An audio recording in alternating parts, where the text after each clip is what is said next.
My name is Tom Steffen. It's a good thing for me to see so many people out at the first session on a Friday afternoon. Welcome. The name of the class is Redeemed Hearts, Babylonian Brains, Catching a Contagious Worldview. How many people have heard the word worldview before? That's why you're all here, probably. All right. In order to, obviously we're going to be talking about worldviews, what a contagious one is. I'm going to be telling some stories if you read the write-up. I try to be as interesting in those write-ups as possible to convince you all to come down and sit in the class for an hour.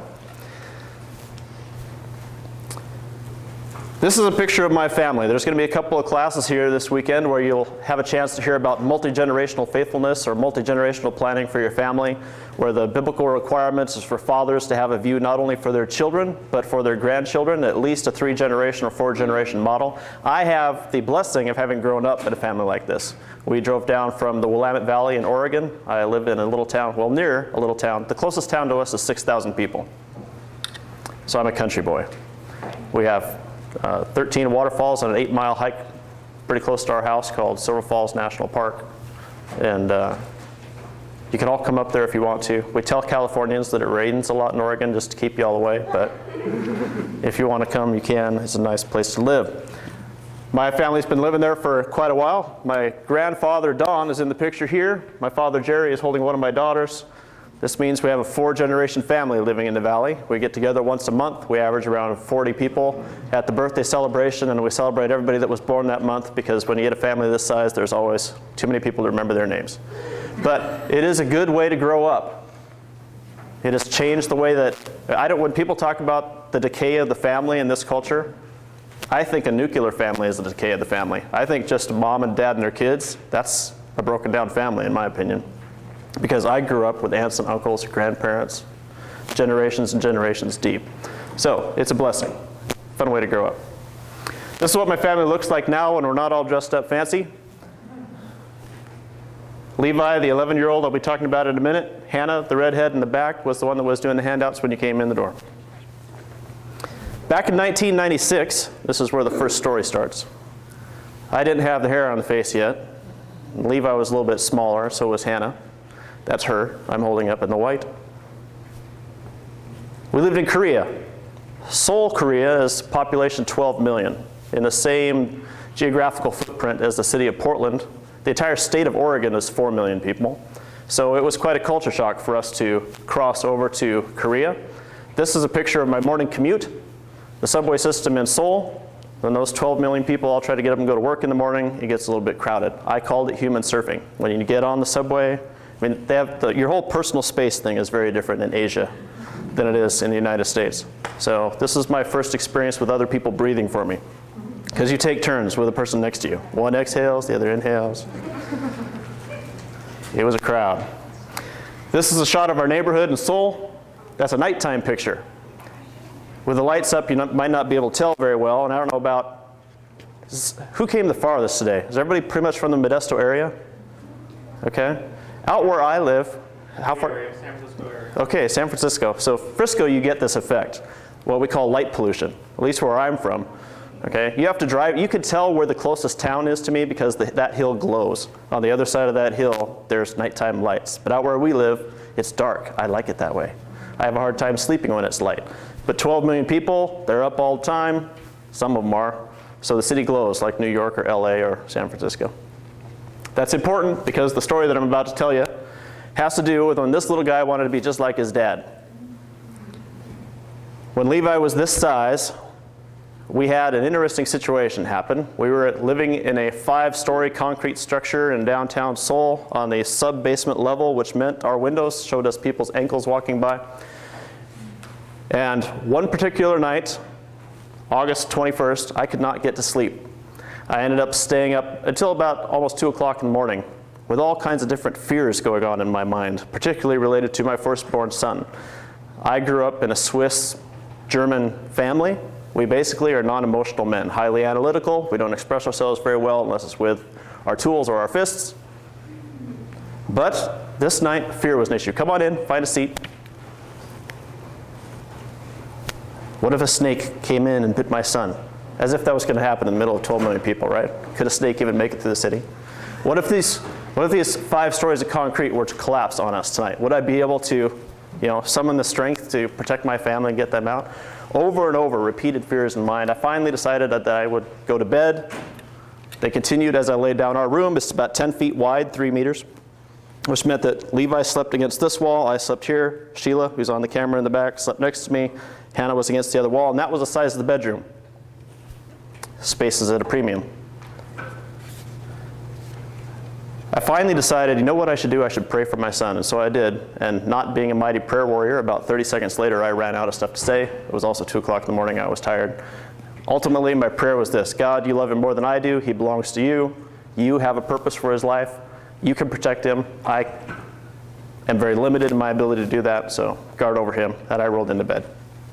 About the time I did that, his breathing changed, got very rough and sporadic. I thought he probably had a plugged up nose, so I reached up for some tissue. I wiped his nose. In the light pollution from the scene you saw before, I saw that the tissue was black. It's not supposed to be black. That usually means some other kind of fluid is coming out of the nose than what we're used to.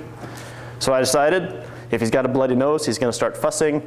The parents that are in the room that came here to make sure that their teenagers got taught good biblical stuff, you know that when one young child starts to fuss in the middle of the night, you generally want to put as much distance between that child and the other sleeping child as possible so that they don't wake up.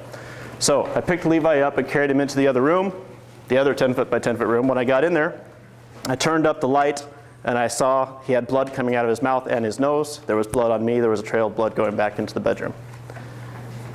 If anybody comes, I grew up mostly boys in our family. If you've ever seen a broken nose, raise your hand.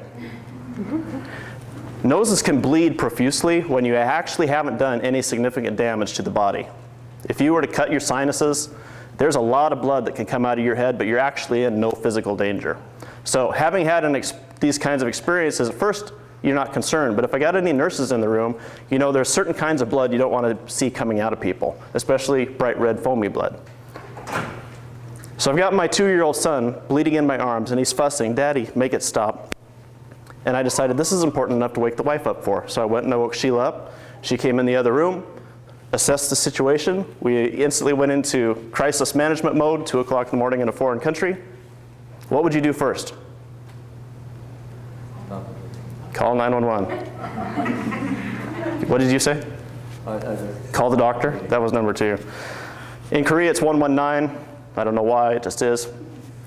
But they don't have the really cool computer location system that we have here, okay? So if you're going to get the ambulance to your house, you have to tell them how to get to your house. I spoke enough Korean that I could get the taxi to my house. It was first person present verbs. If any of you guys have been doing grammatical structure of Latin and all that kind of stuff and wondering what the point of all that is, what that means is when I'm in the taxi right now, I can tell you, go up there, take a left. Go up there, take a right, okay? But to tell the pizza delivery guy how to get to my house was a totally different set of language because I'm not present with him at the time, all right? So I didn't have enough Korean language down to tell the pizza guy to get there or the ambulance guy to get there. So if I can't get the ambulance to my house, what's the next choice? Start knocking on somebody else's doors? Yeah, help us, help us. I called one of my friends, asked him to get the ambulance there. We're looking for the doctor's phone number, couldn't find that in our little 400 square foot apartment that we lived in for 2 years. It finally occurs to me, you're overseas as a missionary, right? You left what you were doing in order to come over here and tell people about Jesus. Maybe we should pray about this. So we started to pray, Sheila and I, got on the phone with some people from our church. And about the time we get the first couple phone calls in asking people to pray, and we're still taking blood off this child as it's coming out of him, I'm holding him in my arms when he goes catatonic, which is one of these things where the eyes roll up in the back of the head, the arms fall out. Now, he's my firstborn son. We got 7 generations of that in the Steffen family.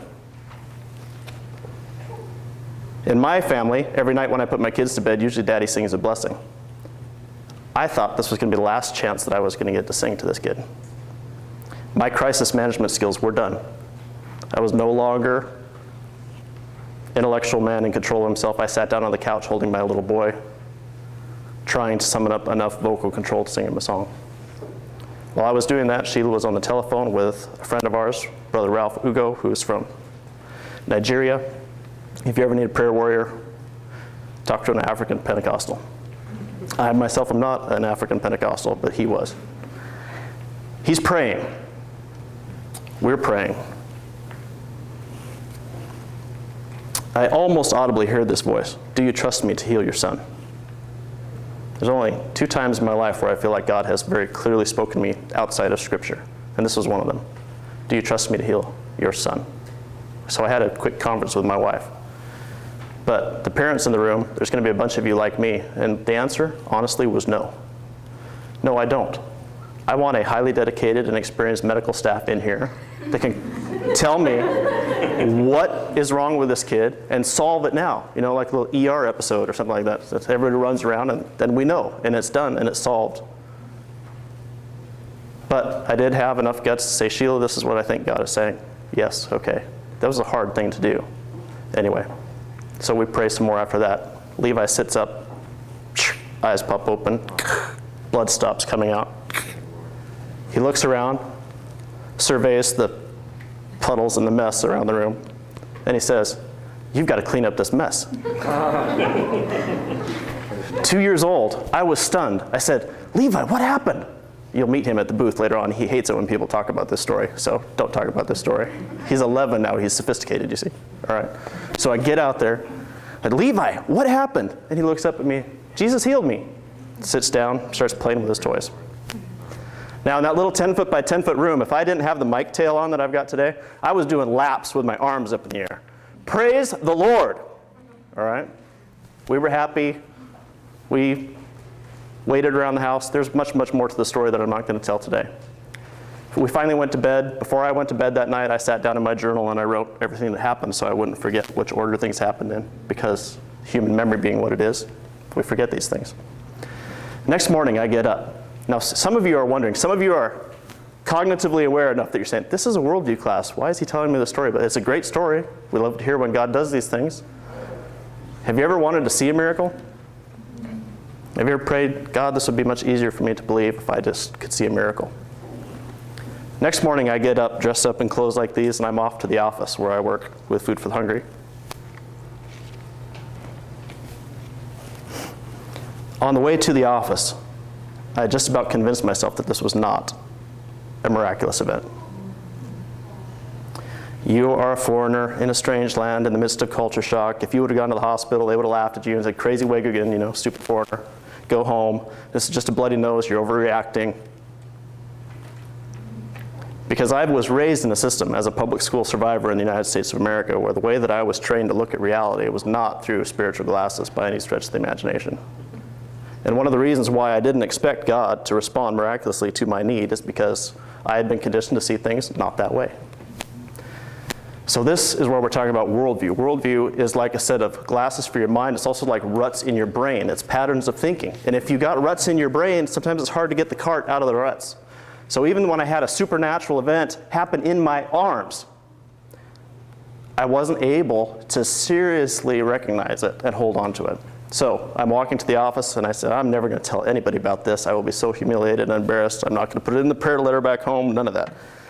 I get to the office, I walk in, this little Asian gal, Iyun's son, walks up to me and says, Tom, how's Levi? Which was highly unusual because in that culture, for a single unmarried woman to approach a married man and ask about his home people, your family's private in Korean, okay? So it's just to walk up and it was a violation of etiquette. So I said, why do you ask? And she said, well, last night about 2 o'clock, God woke me up and said, pray for Levi. And I prayed for about 20 minutes. And then he said, he'll be fine, go back to sleep. And so I did. And now this morning, I'm just wondering, how's your son? I had left my home country to go overseas and talk about Jesus and could not deal with a miracle that happened right in front of my face. That's the power of worldview. Here's another story. If you have corrective lenses, by the way, raise your hand. If you either wear glasses or contacts. These are some of the Korean guys that I worked with. They're an excellent group of men. Korean missionaries can go places in the world Americans cannot, such as all the former Soviet Union countries that end with Stan out in Central Asia. All right? These guys do great work. Doing a missions training event with them, a couple of them brought up this story. Every time we start a new church, they said, we always fast and pray for 40 days. Koreans love Jesus. Most of them are first-generation converts to Christianity. Many of my friends over there had suffered, family relationships had been damaged, or they had been ejected from families when they left Buddha and started following Jesus. 4 a.m. prayer services At a dead church, it's just the pastor and the old ladies. At a really live church, it's all the businessmen and all the college students. Everybody comes down at 4 o'clock in the morning. I asked my buddy Kongangu why, and he said, well, Mark chapter 1 says early in the morning, while it was still dark, Jesus went out to pray. And we're Christians now, so we do what Jesus does. 40 days? And I thought to myself, 40 days? I mean, it's in the Bible, okay, but what's the first thing that you would say? I mean, what came out of my mouth was almost. And you're still alive? Don't you die? And I thought, because my mastery of the language was poor, well, perhaps this is 14, because in English we do that all the time, where it's like it's $14, you're like, oh, cool. You know, hand them a 10 and a 5, and oh, it's 40, sorry, I heard you wrong. So I said, did you mean 14 or 40? Oh, 40 days. Well, do you have, because I just read Bill Bright's book. If anybody's followed Campus Crusade for Christ, Bill Bright wrote a book called The Coming Revival, where he was trying to get 1 million Americans, this is before he died obviously, 1 million Americans to fast and pray for 40 days so that this country would turn back to the Lord. 1 million Americans weren't interested in fasting for 40 days. And I said, well, is it like Bill Bright? Because he did a juice fast. Californians, you guys will be all down with this, right? You understand that. Okay, whatever vegetables you can't stand during dinner, grind them up and have them for breakfast. That was the juice fast. And I said, so you mean like Bill Bright? Oh, no. And they laughed. At least those Americans are trying, you know, ha, ha, ha. But we're talking about water only for 40 days. And then they started telling, you know, these two missionaries standing in the hallway with me, oh, yeah, you know how like about the 18th day your teeth start getting loose because you don't have enough moisture in your gums. And then about the 3rd week you can't hang out with any weak Christians because their lack of faith can be a conduit for temptation. And it was this whole discipline, which they understood intimately because they had practiced it repeatedly. And I said, how can you do that? And his response, well, you know you're a moral being. You can tell your body what to do. Some of you that were here earlier for class sat here watching some of the slides that I had going, and you're wondering, what do these have to do with a worldview topic? One of those was the Saturday morning cartoon thing they used to show. Everybody that's in their 30s now will remember, or some of you homeschoolers whose mom and dad went out and bought all the Disney videos so you could watch them in the afternoon to keep you calm, you know. There's one of those that's the how your body functions. It goes, I'm a machine, you're a machine. Anybody know this one? Everybody that you know, they are machines. To keep your body running, you need energy for your high-powered, revved-up body machine. And the whole thing's about how you have to eat in order to live. See, that's the set of glasses I grew up with. That's why when I got guys sitting there talking to me about fasting for 40 days, I could hardly believe it. I was so conditioned to think of reality differently. And that is what worldview is all about. And so the question before we can catch a contagious worldview, first you got to know what your worldview is. If you don't know what it is, it's controlling you more than you think it is. If you're not seeking to submit your intellect and your will to Jesus, along with your heart and your devotion to Jesus, then your culture has discipled you more than you think. All right, so I'm going to introduce a couple of worldviews here. The first one is naturalism. We're going to use circles and lines for the theme in order to explain what we have going on. This big black circle on the bottom, that's nature. That's the real stuff in the blue worldview. I can weigh it, I can measure it, it's matter, it's energy, that's all that's real. On the other side of nature, across that wall, we have this unknown sphere. If you've ever heard the phrase supernatural, then you either are influenced by or in this worldview. Because it's above nature. It's outside the realm of nature. It is beyond what we can normally measure away with nature. And the key relationship between these two spheres is that big wall right there. And never the two shall meet. And you've got your friendly neighborhood naturalists. They might be your uncle or your father or some member of your family or your school science teacher, unless you're homeschooled and you're a Christian, right? Who says to you, well, if you want to believe in that religious stuff, that's fine. But what we teach in school is science. Because the stuff that's on the other side of that barrier, if that's the realm of personal belief, if you want to believe those things, fine. But down here, we're only going to talk about stuff on the south side of the wall that everybody can agree on. Your honest naturalist, your Darwinistic champions of naturalism, they'll tell you that anybody who believes in anything on the other side of that wall, they're superstitious. They're just weak-minded fools that need some kind of supernatural crutch in order to help themselves face the harsh realities of existence. And they'll pity you But they definitely want to keep you away from public policy because, after all, we don't want fools running the country. Next worldview, evangelical humanism. Somebody in the room should be annoyed by that title. At least one person. They almost always are. Because how can you be an evangelical and be a humanist? Well, that's the point, exactly. See, this worldview is what I call quasi-theism. The first one was atheism, okay? No God, or anti-God, the classical philosophical category that some of you will have studied if you are familiar with worldview studies. This one is one you're not familiar with because it's called quasi-theism. That means I have a Jesus, he belongs to me. It's the realm of personal faith. Okay? When we talk about having Jesus in our heart, that's great. But if we start to think that he actually fits there, that's a problem. If we think that we have Jesus to complete our lives and make our lives more whole because we are the center of reality, then you're in this worldview. This worldview says there is a God because I believe in him and I want there to be. And there's two parts of reality. There's the sacred part of the universe, which are the things that God cares about. And so you see the lines connecting God to sacred things. What do I put up there in the sacred side of things? Everything's spiritual. My theology, my missions, my morning Bible study, my Sunday morning get up and go to church because that's what Christians do. What's on the other side of that barrier? The secular world. All the dirty stuff. Music. The arts. The media. Giving people food instead of just explaining them the gospel. The other 6 days of your life. And here's one of the really sad ironies in our culture. Fastest growing religion in the prison system in this country is Islam. And when you talk to guys, the most common answer, why is somebody converted to Islam? Because it's a whole way of life instead of just a list of doctrines.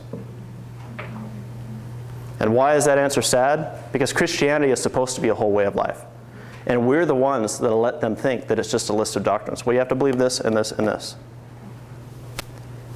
This worldview is biblical theism. The prime reality here is the big white circle. In Hebrew, Jehovah or Yahweh. In English, God. And he is real. And everything else that's real derives its existence and its meaning from him. Now, the other sphere we have here is creation. But unless we confuse this with the naturalistic worldview that we saw first, this is both spiritual and physical down here. Because angels aren't up in the God circle. Angels are down in the creature circle. Your spirit is not up in the God circle because your spirit is created. It's down in the created circle. And so you have God separate from reality. That's his transcendence, the theologians say. And you have God connected with reality, the two lines going down the side, his immanence, that God continues to sustain all things. See, this is the worldview that has a creator. He made it all. He sustains it all. So categories like natural and supernatural actually are not part of this worldview. They're part of that orange worldview, which accommodates the blue one and says, well, okay, you guys can define all the argument, but we're still going to have our private faith in Jesus. See, if God created everything, in the beginning God created the heavens and the earth, if the cattle on 1,000 hills are really his, it all belongs to him, is there any part of creation that God doesn't care about? So every sphere of reality is in this creation category, except for God himself. How do I know what is true? How do I know what is beautiful? How do I know what is good? Every value category that we would make, we make by reference back to the prime reality, God himself. It's good if it reflects who he is. All right, now, we're here for a homeschooling event. Let's look very quickly at how worldview can impact the topic of education, because we're all here interested about education, aren't we? This is a quote from Martin Luther several hundred years ago. When the idea of public universities was brand new, it was kind of the beginning of public schools, that everybody should be able to go to school. And this is Luther's response to what's going to happen if we let everybody go to school. If you've ever heard the quote about, if you educate a sinner, all you have is a potentially more powerful devil. Okay? This is from that era. I am much afraid that schools will prove to be great gates of hell, unless, what? They diligently labor in explaining the Holy Scriptures, engraving them in the hearts of youth. I advise no one to place his child where Scriptures do not reign paramount. So you see, this is that red worldview. Because if all of reality is subject to God and we leave God out, that would be bad education, right? Every institution in which men are not increasingly occupied with the Word of God must become corrupt. That's really important. Because what is our natural posture towards God? What is our natural relationship to Him? It's not neutral. We are not negatively buoyant. We don't just sit there like, oh, well, in my relationship with Jesus, now I've come 8 of the 10 steps, and I'm just going to stay here at step 8. If we are not actually being drawn in and pressing into Jesus, we are drifting away. There is no neutral position. So unless you are increasingly occupied with God's Word, increasingly being discipled, subjecting more of who you are to more of the Lordship of Christ, you are drifting away. That's what Luther's getting at. All right, did this worldview actually impact this country? Yes, it did. Here we jump to the Northwest Ordinance. This is actually before we had a constitution in the United States, because it was from that same Continental Congress that both documents came.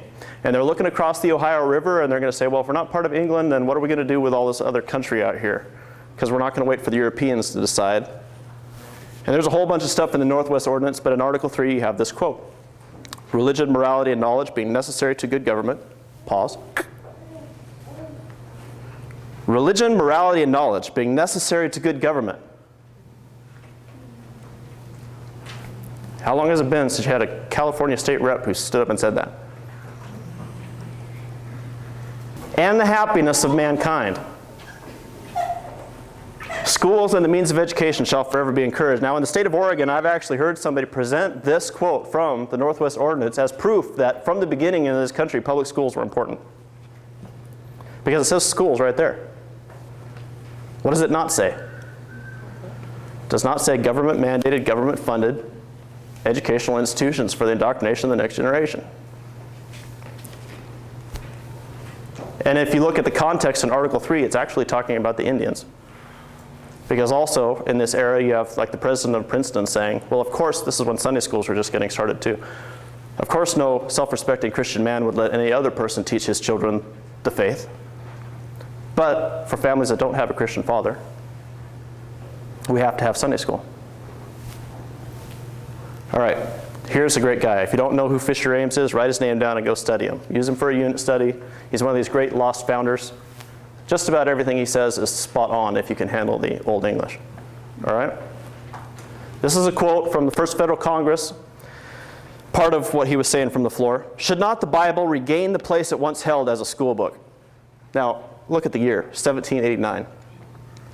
See, cultural drift is already happening in the United States of America. This is what the Luther quote was talking about at the beginning. Unless we're actively pushing into the Lord, we're drifting away from Him. Its morals are pure, its examples captivating and noble. In no book is there so good English, so pure and elegant. And then later on, the Bible will justly remain the standard of language as well as of faith. Why do I have this quote up there for this worldview? Because most of us would use the Bible for which topic of study? Bible. You know that class that makes us a Christian school? When we take the entire world system and we staple a Bible class on it, and now we call it Christian education? DuPont. Some of you know the company. The man himself brought European gunpowder to this country. He was the guy for the War of 1812 that gave us the gunpowder that we needed. European grade. That was highly important to all the Bible-thumping, gun-toting, right-wing nutcases that inhabited this country back in the 1700s.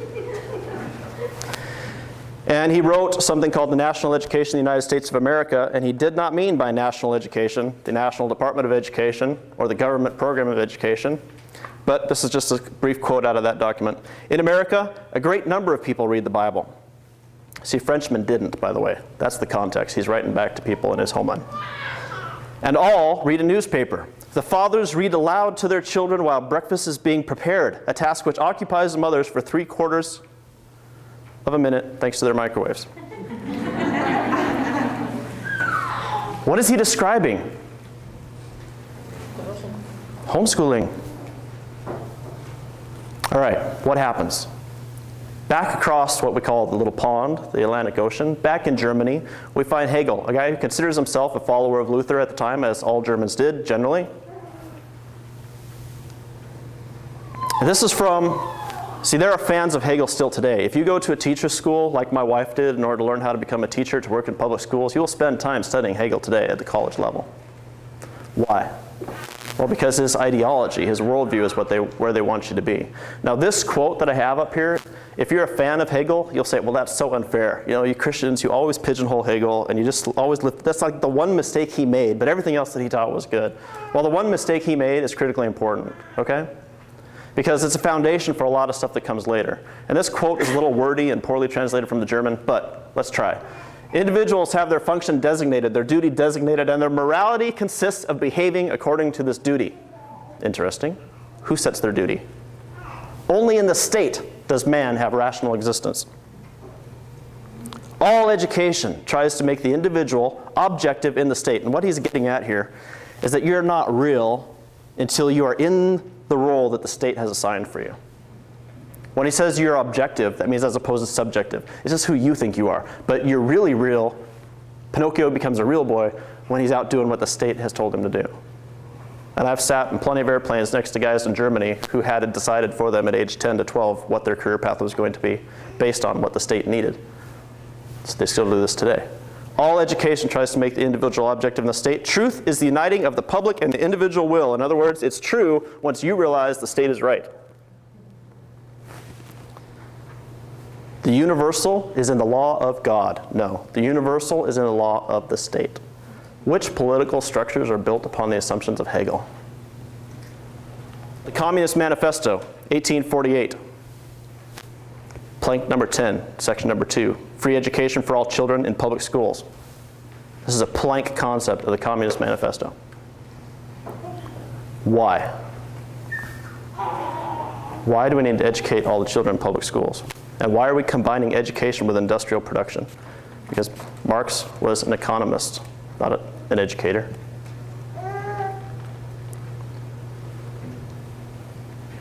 All right, just to show that this idea, see the thing about ideas and worldviews is there's not a culture that shares them in common. You have a preponderance of worldview, and it will shift. Like people in Japan are more animistic, they believe more in spirits and ancestors than we do here, but they also believe in science, okay? You don't have 100% agreement in a culture on a worldview. So this is an example to show that, well, back across the water in the United States of America, there were people that believed the blue worldview too. In fact, this guy, William T. Harris, appointed by Teddy Roosevelt, by the way, one of my personal heroes, the guy as a Christian statesman and father, I mean, some of his politics we could object to, but any guy that's going to fall down the main stairs of the White House wrestling and playing football with his kids while keeping international diplomats waiting because his family is more important than his politics, that's a guy that I generally like. All right? Teddy Roosevelt, any guy that could take a bullet in the chest from an assassin and then go and deliver a 2-hour political speech before stopping at the hospital because his muscles on his body are so dense from dealing with horses in the western states. This is a guy who's got his intellect and his physical body both under control. Now that's a guy that I like. But he appointed Harris, and Harris is an idiot. So that goes in the negative column for Teddy Roosevelt. 1889 and 1906, great quote. Our schools have been scientifically designed, to prevent overeducation from happening. This is 105 years ago. The average American should be content with their humble role in life because they're not tempted to think about any other role. That means while we have them under our control in the school, we're not going to show them anything that they might want to strive to be. What's happening at this time? What's happening at the same time of the Communist Manifesto? See, the Industrial Revolution is going on. Can you imagine Davy Crockett standing on an assembly line making the same widget over and over for 8 hours a day, waiting for his break? Like, oh, when's the bell going to ring? In order to get Americans to do that kind of work, we had to change the way we educated them. And so when he says they're scientifically designed to prevent overeducation, that means we're scientifically designing our school system to create employees for the major industrial powers. William T. Harris, 99 students out of 100 are automata. Anybody want to take a stab at automata? Machines, automations, robots, mindless tools. Careful to walk in prescribed paths, careful to follow prescribed custom. This is not an accident, but the result of substantial education, which scientifically defined is the subsumption of the individual, which should haunt us all. Because what is subsumption? The disillusion, the sinking, the drowning, the destruction of the individual and his absorption into the larger state. How does worldview impact education? The great purpose, let's see, some of the public school survivors, raise your hand. There's some of you in the room, I see you all around.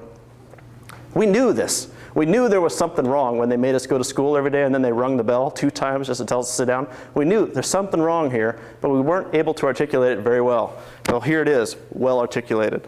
The great purpose of school can be better realized in dark, airless, ugly places. School should develop the power to withdraw from the external world. Why? Because in order to do this every day, I can't be looking out the window thinking, oh man, if I just had my gun. You know, look at those pheasants out there. However, even though Harris was sitting up in the national office, by the way, Jimmy Carter did not start the Department of Education. Even though Harris is up there, he's sitting in his office with hardly any power but a big voice. He was not the dominant worldview at the time. And just to prove it, this is from my home state of Oregon, 1922, the Compulsory Education Act. Took it 3 years to get up to the Supreme Court when it was debated because Oregonians said, some Oregonians said, every student in the state of Oregon will be educated at a public school. 1922, they passed the law. And most evangelical families went, okay, because already we had that worldview that had separated. Well, we can keep doing our spiritual education. We'll just let the state do that education down in that lower sphere, see? But the Catholics had a problem with it. They were in the minority in the state of Oregon, and so some of the sisters got together and said, you realize this is going to have a significant economic impact on the Catholic Church. We run schools here. If you take all of our schools away, a lot of our mercy ministries that we do in the state of Oregon are funded through having kids in school. Well, so the Catholics took this case all the way up to the Supreme Court, 3 years process. And this is from the decision. The Compulsory Education Act of 1922 unreasonably interferes with the liberty of parents to direct the upbringing and education of their children. The fundamental theory of liberty upon which all governments in this union repose, rest, stand, excludes any general power of the state to standardize its children. The child is not the mere creature of the state. See, the Supreme Court knew what Hegel was talking about on the other side of the water. So they're responding to Hegel here and saying, no, that's not how we do things in America. Even if we do have 1 or 2, federal employees that are nutcases, which they don't say because they're sophisticated, they're the Supreme Court. All right, now we're jumping a whole bunch more into the future. This is 1996. Some of you guys were probably born then, right? Some of us older folks with hair on our faces, except the ladies, of course. This is relatively recent history. 1996 presidential campaign, when a major party of the 2 major parties in this country still had as a plank for the nationwide goals of the GOP this item: the federal government has no constitutional authority to be involved in school curricula. Just to show you that that worldview hadn't died out even as late as the 90s, or still today. That is why we will abolish the Department of Education. Anybody remember Reagan saying that? Contract with America? Gingrich. Gingrich? Not Reagan. Well, Reagan said it first. Contract with America was Gingrich, but Reagan had, as part of his initial platform, the abolishment of the Department of Education, because Jimmy Carter had just created it, supposedly. But all Jimmy Carter did was he kicked it out of another department and made it a cabinet-level department of its own. It has been around since FDR and all the old days. All right, this worldview, learning and schooling. This is from the Guidelines for Religious Expression in Public Schools. Now we're up to the time when I was doing youth work, and this is why they have me in the teen track here, okay? Because I used to be a youth director, and I was a youth director who believed there should be no such thing as youth directors. And so I changed the job description to youth and family, because I said you can't teach a kid to do beyond what his parents are doing. If they're faced with the hypocrisy of lukewarm Christianity, they're not going to be able to go past where the parents are, blah, blah, blah. Anyway, my career dissipation light was blinking when the time I walked in the door. Just going beep, beep, beep. All right, so 1998, 2 quotes out of this document. Richard Riley is the guy sitting next to Al Gore here in the background. Writes this: teachers and administrators are representatives of the state. Yes or no? Does it accurately represent where we are as culture today? Yes. See, one of the things we have to say as homeschoolers, and wave this flag loud and clear, is that we are actually pro-teacher. We are pro-education. We are just anti, state level and federal level initiatives being mandated upon us as parents. The other quote, teaching about religion. Public schools may not provide religious instruction. Do I have any debate kids here? What's wrong with the statement, public schools may not provide religious instruction? The teachers can't just talk about Christ, the kids have to bring it up. Okay, that's what they mean, you're right. And in that upper paragraph, that's part of what they're dealing with. But what's wrong with the statement? Okay, that is the statement, that's what they mean. But what's wrong with what they mean? They teach religion all the time. It's impossible. All education is inherently religious. And thus, the worldview in orange. If I assert the philosophical, metaphysical concept that God is optional to some categories, such as mathematics or history, I am asserting a religious proposition. You cannot prove that. You cannot weigh that. This is part of my religious worldview. So by educating that God is optional, I am educating a religion. Just a different one. Silverton, Oregon. Like I said, this is where I'm from. During a winter break, 1999, because you guys, maybe you have winter break down here in California too. Does anybody remember what Christmas is? I don't know. You're homeschoolers. There was, see, when some of us were younger, we used to celebrate Christmas, but now we call it winter break.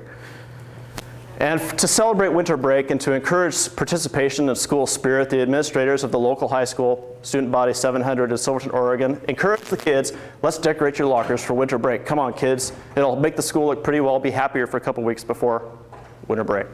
And out of the 700 students, about 80 chose to participate in that activity. 20 of those 80, 1/4, had some religious content on their locker decoration, such as a manger scene or a star, okay, Bible verses. Those 20 kids were pulled out of class one morning and asked to please remove their decorations from their lockers because they had received a complaint from a gentleman that I know from my hometown who was a lawyer for the ACLU, whose daughter was offended by these Christian objects on these public lockers. So those 20 kids were pulled out of class. We really want to avoid a controversy, kids. If you'll just be kind enough to take those decorations down, then this won't grow into a general brouhaha and we'll all be able to go along with the important goal of education that we have here. Well, some of those 20 went home to mom and dad and said, you know what they said in school today? They said I had to take baby Jesus off my locker. Well, you can imagine, you know, that the next school board meeting was well attended.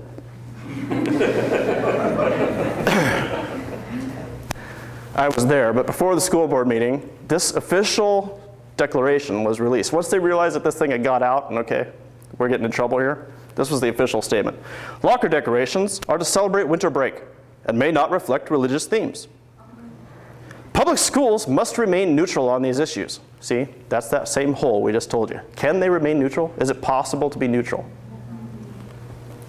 Therefore, locker decorations cannot have religious decorations or biblical sayings on them. It will be necessary for inappropriate, my favorite word, decorations to be removed. Thank you for your cooperation.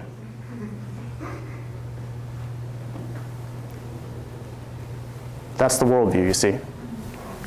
Because stuff that's on this side of the barrier has no business being on the other side of the barrier. Which worldview is dominant in our culture today? See, this orange worldview is where we've kind of settled things right now. We're trying to live in orange land, even though this is actually not a viable worldview. It breaks down in a lot of different ways. But the blue people, the naturalist worldview, can't seem to get along with the red people, even though there aren't that many in the biblical theistic category. And just to prove it, remember when I was in 1996, that GOP party platform? By the way, the list of dates is there for anybody who thinks that Jimmy Carter did start the Department of Education. That's kind of the history. But look down at the bottom, 2005, 4,500 federal employees, a $71 billion budget, the largest the Department of Education has ever been, while the conservative party is in power. Learning and schooling.